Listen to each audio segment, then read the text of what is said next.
What's going on, guys? It's Jimmy here, and welcome to our daily show where we discuss the fourth stimulus check updates, the two new upcoming packages, part one, the physical infrastructure package, and part two, the next stimulus package, which is $3.5 trillion. I'm going to give you the latest updates on that and what President Biden has to say about COVID-19 and the new classifications of that and disability going on with that, and the negotiations going on over these new packages right now.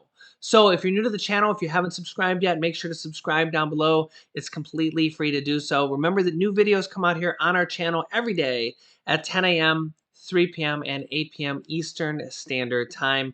Don't forget to hit the like button, and I will have a special guest appearance at the end of this video. So make sure to watch all the way to the end of this video for a special guest appearance that you won't want to miss out on. I will also be talking about what Democratic leader from the U.S. House of Representatives, Pramila Jayapal, is saying right now about cash payments, stimulus payments, and debt forgiveness, student loan debt forgiveness, and other types of debt forgiveness that will be happening in the future, and a very bright future for that in this episode. So yeah, let's jump right in. First, here is a message from President Biden on a surprising new classification. This is only 1 minute long. Check this out. I'm proud to announce a new effort, the first of its kind, to help Americans grappling with long-term effects of COVID-19 that doctors call long COVID. Many Americans who seemingly recover from the virus still face lingering challenges like breathing problems, brain fog, chronic pain, or fatigue. These conditions can sometimes rise to the level of a disability. So we're bringing agencies together to make sure Americans with long COVID who have a disability have access to the rights and resources that are due under the disability law, which includes accommodations and services in the workplace, in school, and our healthcare system. So they can live their lives in dignity and get the support they need as they continue to navigate these challenges. We've made important progress, but we still have work to do. We have to keep going to ensure that every single American has a chance to contribute their talents and thrive and succeed. And I know that today's fearless advocates, some of whom are with us today, are going to accomplish incredible things. So President Biden announcing that if you had COVID-19, you actually can be considered for disability, saying that if you have long-term effects, you can qualify for what they're calling long COVID, L-O-N-G COVID. The closed captioning there wasn't the best. It's called long COVID. So yeah, if you had COVID-19 and you have long-term effects, you can actually be considered for disability now under law, called long COVID. So this is a brand new, a new law under disability law called long COVID. Also, the CDC is now changing their guidance because of rising cases in all 50 states and rising death cases, that even vaccinated people should now wear masks in high transmission areas. So even vaccinated people should now wear masks. In fact, the CDC have reversed their indoor mask policy, saying fully vaccinated people and kids should now wear masks indoors, and this could affect kids going back to school here in the fall. And the former CDC director has said that the U.S. is now on track to potentially see up to 200,000 new COVID cases daily, potentially in the future. As you can see here, this is our graph here over the last year and a half or so of COVID cases. And you can see when we actually locked down last year in March and April, we were only at around 25 to 30,000 new COVID cases per day, 25 to 30,000 COVID cases per day. Last year, our high in July, about a year ago, we were at around 60 to 70,000 cases per day, 50, 60, 70,000 cases per day. We right now, yesterday, we were at 88,000 cases per day. So we actually right now, even with around 50% of people vaccinated, we actually are having more cases per day based on yesterday than last year. Now, last winter was much, much worse during the cooler temperatures. We had a high on January 8th of 300,000 cases per day. So a lot of people that thought that when President Biden came into office that everything would go away. And well, I mean, the conspiracy theorists, that is not the case. We are seeing rising cases right now, and all 50 states are reporting an increase in cases right now today. And we have more cases right now today than a year ago today. 88,000 new cases today. So yeah, this Delta variant is proving to be more difficult than ever as it is more contagious and more deadly. Okay, on to stimulus. Senator Bernie Sanders from the Senate has always kind of led the charge for more stimulus checks, student loan debt forgiveness, child tax credits, pretty much everything stimulus related. From the House side, Nancy Pelosi used to kind of lead the charge. She's been pretty quiet. She's actually been pretty involved in the January 6th commission over the insurrection that happened there. We really haven't covered that a lot on the channel because we're pretty stimulus related. This is a mostly stimulus channel. We do cover what's going on in the country, what's going on in the US government, but again, mostly stimulus related. We do cover a little bit of the current topics here. But leading the charge from the US House of Representatives a lot is a representative known as Pramila Jayapal. She's the leader of the Democratic Progressive Caucus, which is about half of the Democratic representatives in the House of Representatives, which is around 100 Democratic representatives. And she has largely led the charge for more stimulus checks, student loan debt relief, more child tax credits, pretty much everything stimulus related. In fact, she actually works hand in hand with Senator Bernie Sanders, and Senator Bernie Sanders is a member of the Democratic Progressive Caucus, which is a House group, but he's the only Senate member. Pramila Jayapal says that President Biden has now canceled $1.5 billion in student debt here recently. This is progress. But if we can do that, then we can act for more than 45 million people still saddled with over $1.7 trillion in debt. Now, this is kind of akin to what will be done here in the future with more student loan debt relief. And then I think after we cancel more student loan debt relief, I think we will also see a call for also other types of debt forgiveness after we cancel student loan debt forgiveness, because I think that we're going to see Democrats push for after we see student loan debt forgiveness. What about debt forgiveness for everybody else that doesn't have student loan debt? We're going to see people basically say, what about debt relief for people with tax debt? What about mortgage debt relief? What about other types of debt relief like credit card debt relief, medical debt relief? And they can do these other types of debt forgiveness as well. In fact, student loan debt relief, tax debt relief, and even mortgage debt relief, student loan debt, tax debt, and mortgage debt is actually owned by the government, or the majority of it. Mortgage debt is owned by Fannie Mae, Freddie Mac, which are government backed agencies.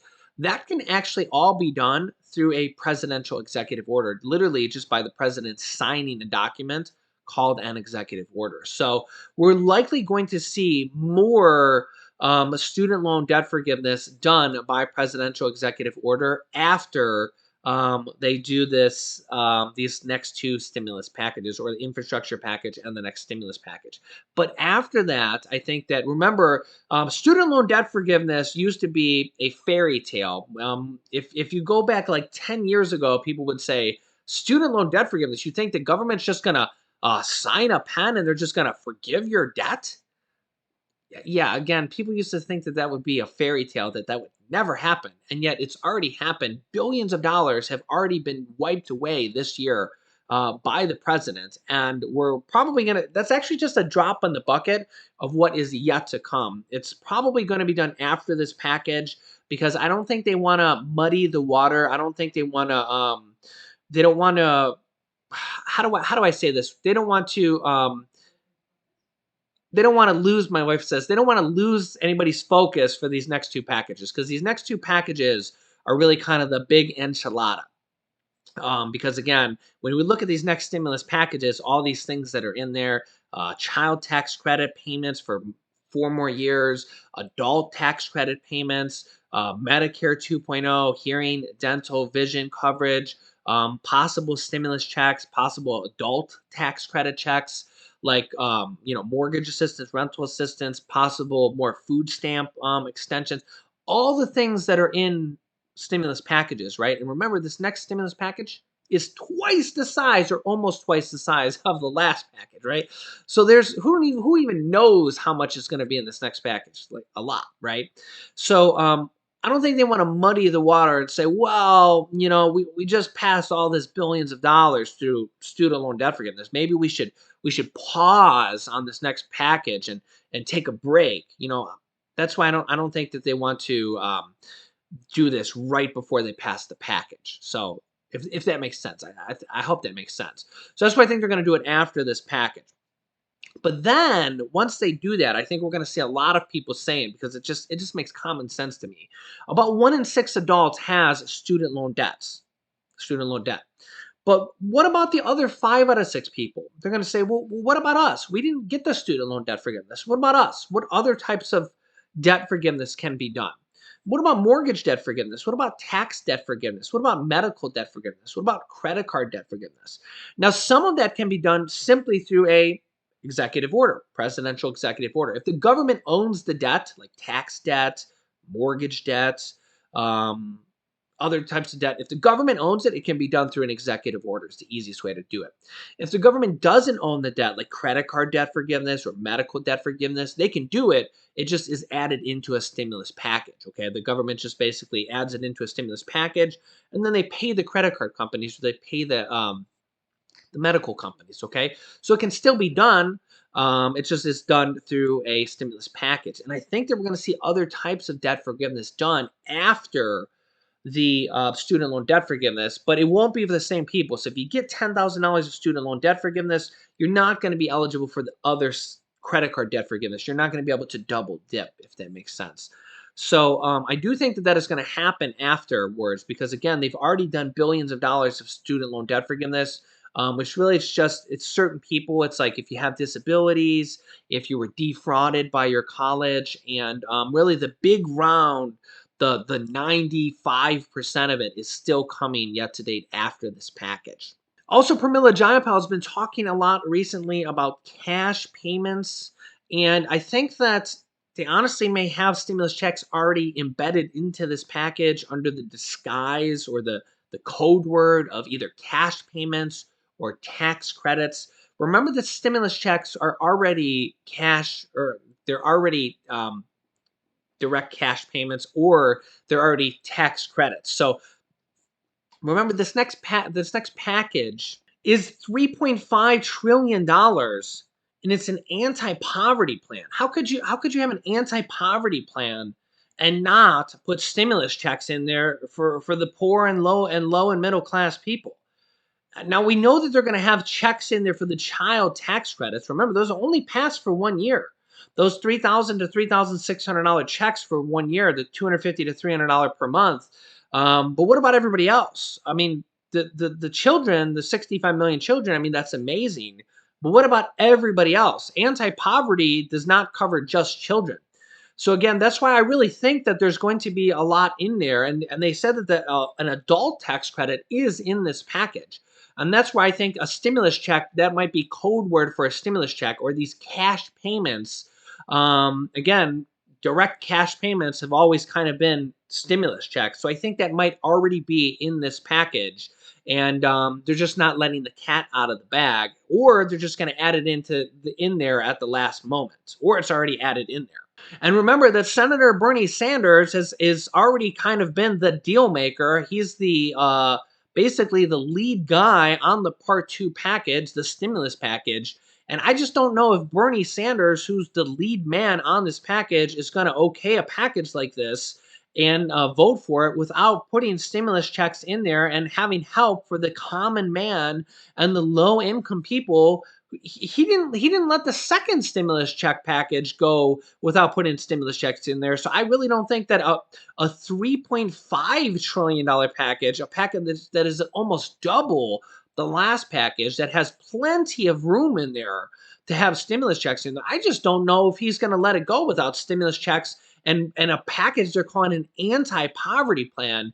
I just don't think that Bernie Sanders and Pramila Jayapal are going to let these packages go and let these packages pass, anti-poverty packages, without money for the poor. It just doesn't. It doesn't make any sense to me. You could let me know your thoughts, but that common sense to me, anti-poverty plans that are ran by Bernie Sanders would only make sense. I mean, Bernie Sanders and anti-poverty plans kind of equates to stimulus checks and helping the poor. I mean, let me know if that makes sense to you, because if I'm kind of adding two and two up, it only makes sense to me.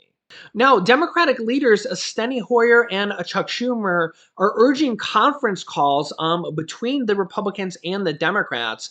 And Senate Majority Leader Chuck Schumer is kind of forcing the Republicans, saying that if we don't make a deal this week, that we're going to have to work through the entire weekend and through the recess until we get a deal. So he's basically forcing the Republicans to either come to a deal or continue to work until we get a deal. So he's basically putting a timeline on the Republicans that says, hey guys, if we don't make a deal, you're not allowed to leave until we get a deal.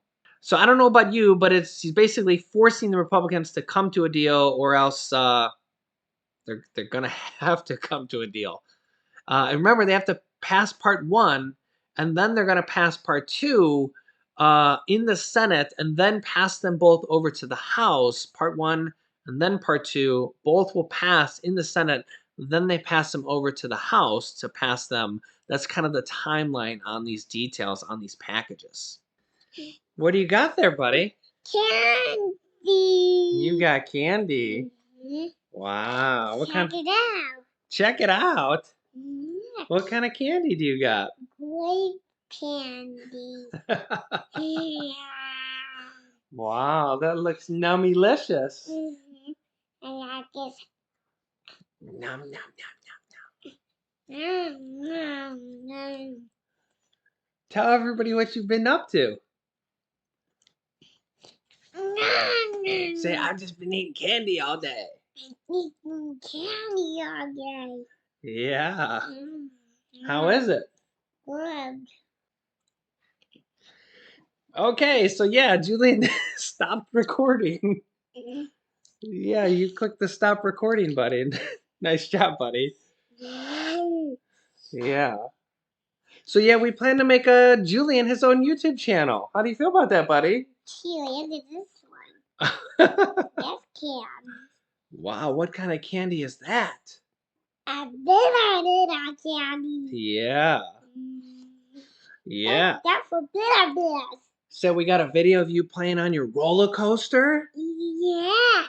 Yeah. And we got a video playing hide and seek with Daddy? Mhm. Yeah. We haven't made the channel yet. We've been pretty busy. But we will have it soon. I think the channel is going to be called Julian's Adventures. Yeah. Okay. Whoa.